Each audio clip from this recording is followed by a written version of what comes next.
După cum puteți vedea, internetul nu a ajuns încă aici la mine acasă, la Polele Muntelui, dar sunt foarte mulțumit că pot să accesez internetul la Biblionet, chiar dacă am drum lung de sărbători până acolo. Alin is 17.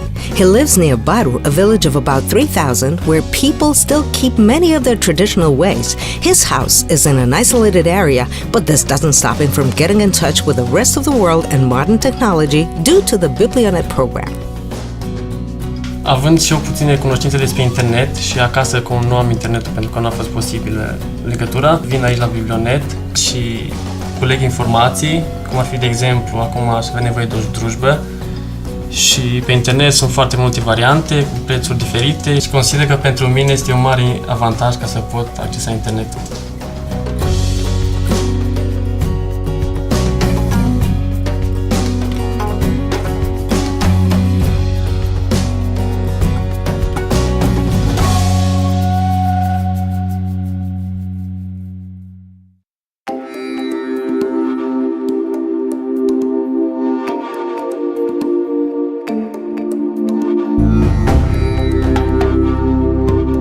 The second largest country in Eastern Europe, Romania has a population of 21.5 million, and it counted as one of the growing economies of Europe until 2008, when it was deeply hit by the global economic crisis.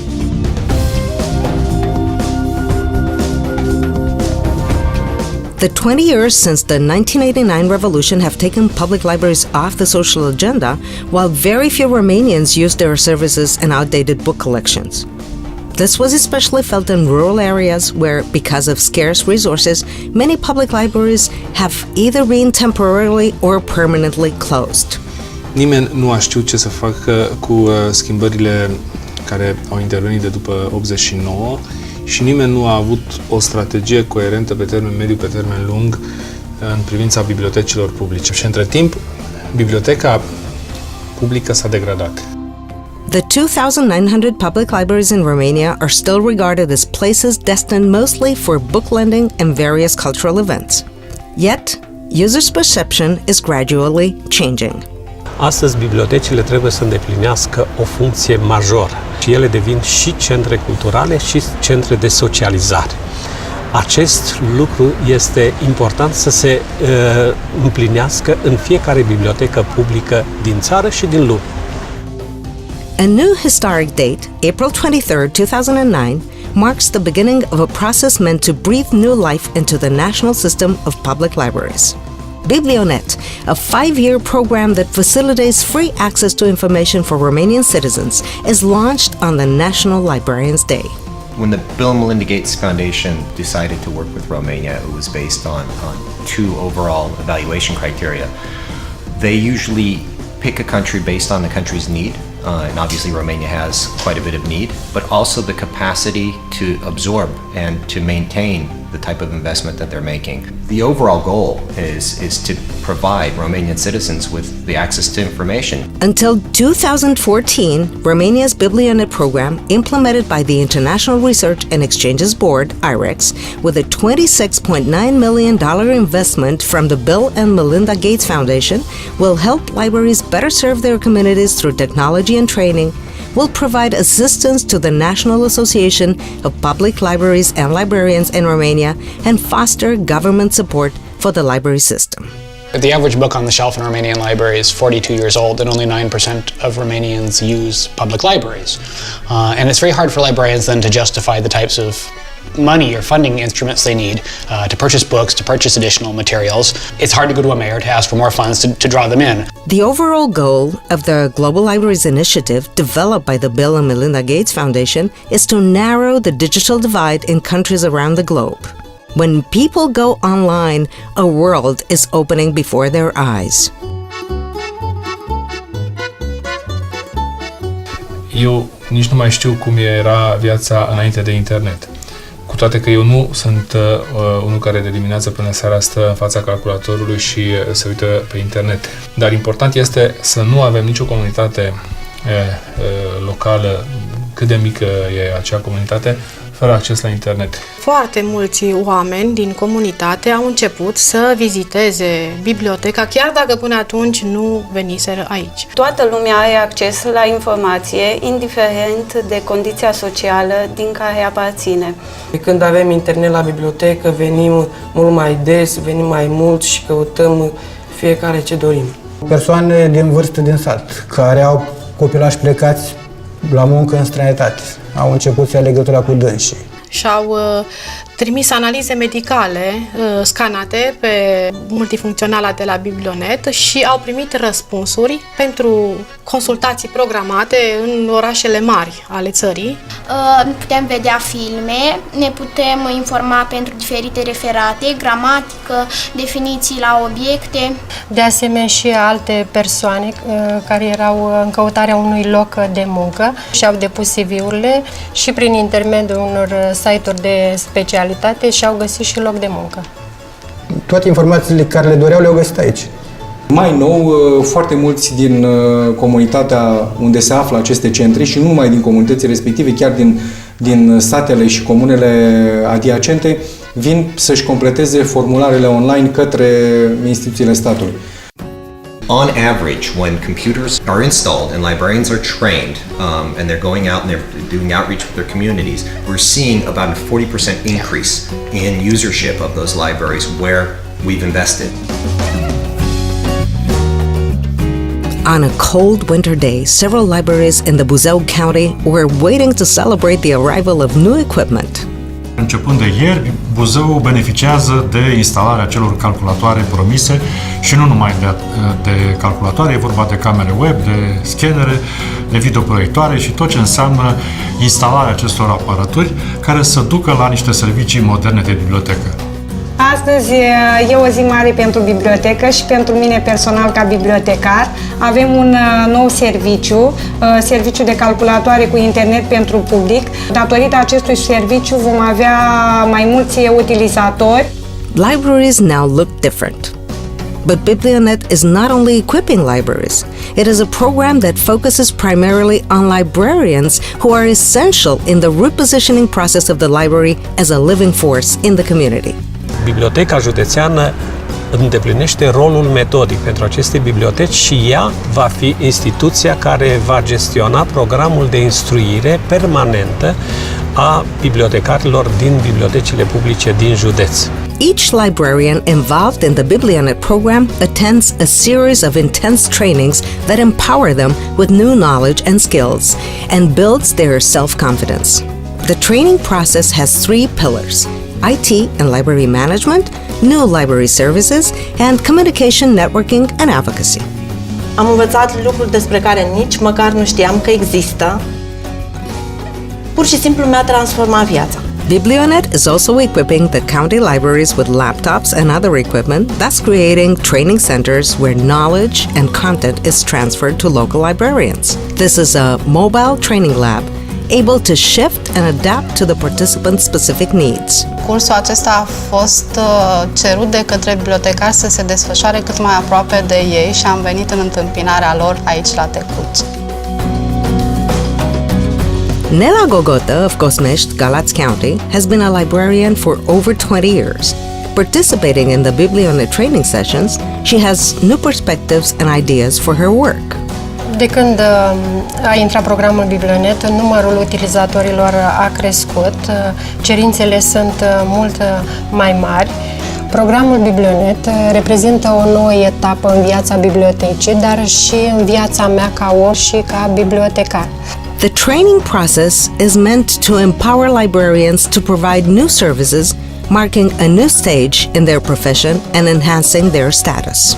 Bibliotecarul din ziua de astăzi nu mai este un simplu custode al cărții, ci este un ghid, este un sprijin pentru comunitatea locală. As public libraries are moving forward, it is now time for them to become advocates for their profession and sustainable development of communities through access to information. Dacă le-a lipsit ceva cu adevărat bibliotecilor publice din România, dincolo de resurse materiale și de susținere din partea administrațiilor locale finanțatoare, e o politică de advocacy coerentă, organizată de bibliotecar sau organizată de o asociație de bibliotecari. The National Association of Public Libraries and Librarians, in partnership with IREX, works to increase its role as a professional group and promote a modern system of public libraries.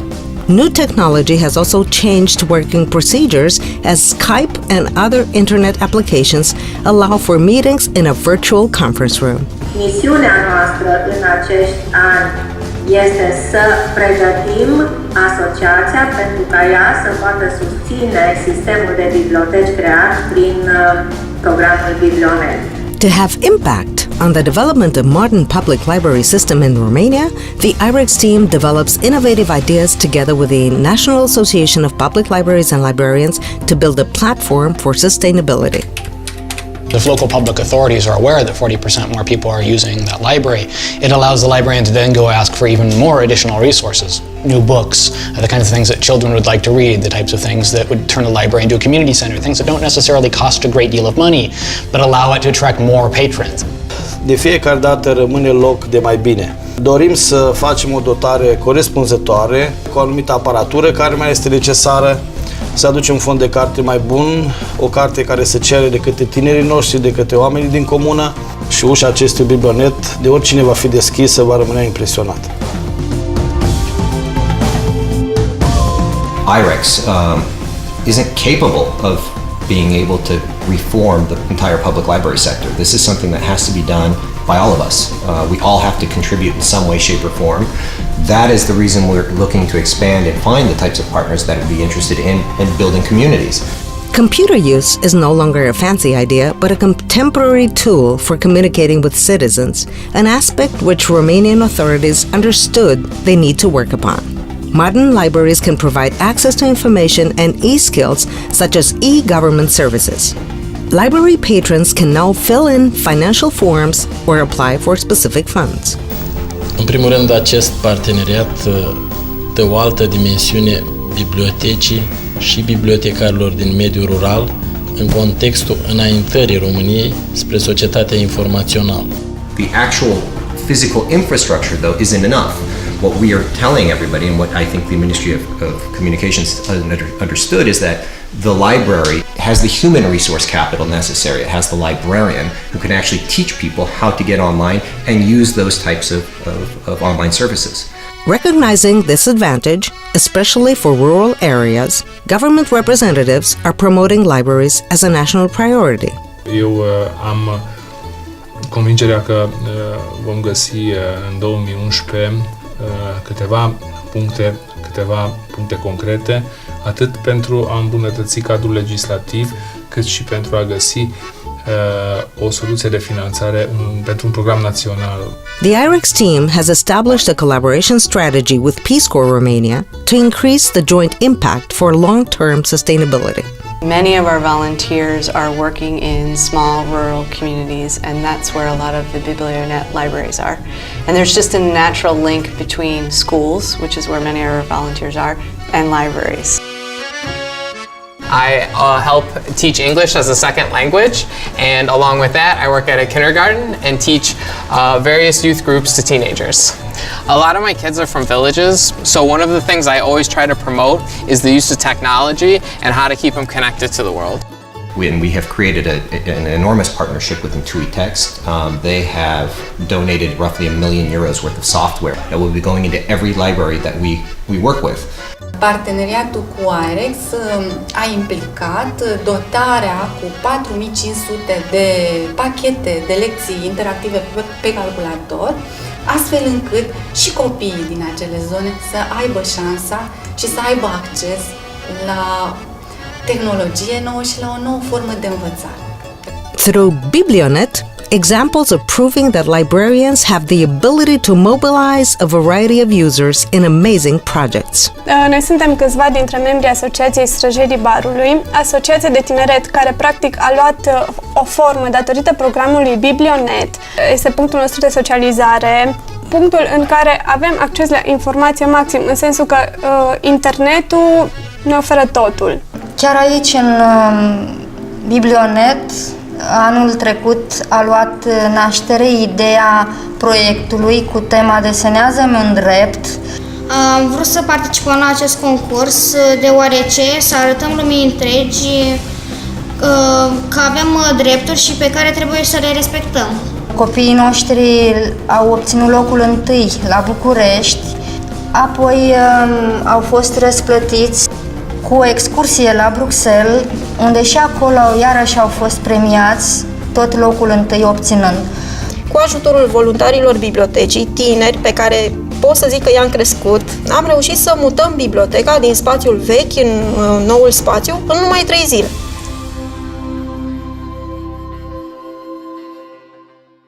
There is still a long road ahead, but the change has started to grow inside a system that a nation can expect to rely upon. The public library system has been revived at a moment when hope wasn't a word to write upon the front door when walking into a public library. Now librarians and libraries open their doors to welcome more visitors than ever. They're regaining pride and dedication. If they no longer believed in change for a while, they have all the time in front of them to prove what they stand for.